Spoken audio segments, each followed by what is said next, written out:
Hi folks, here's a quick lesson for shoulder rolls today for you guys. Now for those of you who have absolutely no idea what a shoulder roll is, then this is how it looks like.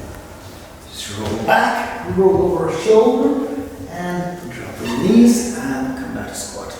Right? So this is the simplest version of shoulder rolls that you can get. Now there are much more complex versions.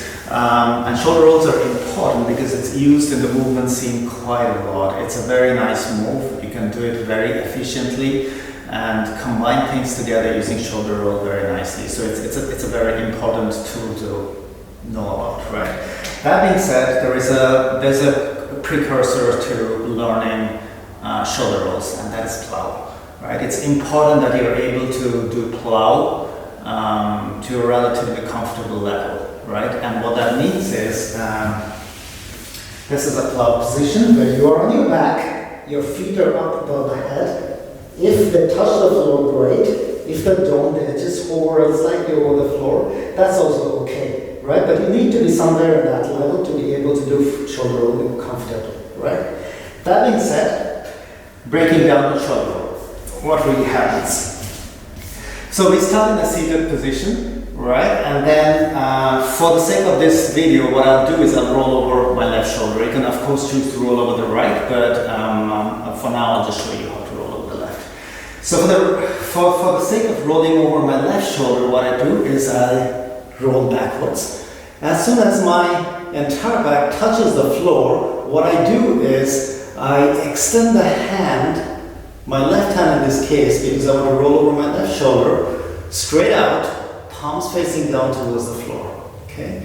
What happens to my right hand is I put it down onto the floor with the fingers pointed towards my feet. So if I turn around, you can see how it is. The fingers are pointing towards my feet. My elbow is taking up towards the ceiling, creating this little triangle through which I'm pushing you now. Right? And it's very important to have that triangle, even though I know that in a few seconds why. I'm going back to my original position. Now, my head needs to be turned in the direction of the straight hand, so my left hand in this case. So it's the same shoulder on which we'll be rolling on. My face needs to be turned in that direction.